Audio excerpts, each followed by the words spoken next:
هل الأصوات الصادرة من المعدة عند حبس الريح تبطلها؟ لا، لا تبطلها.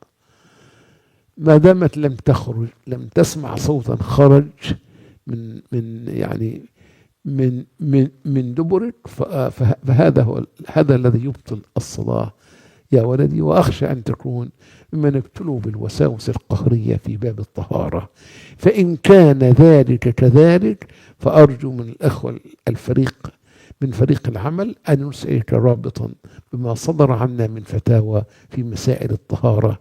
بارك الله فيك.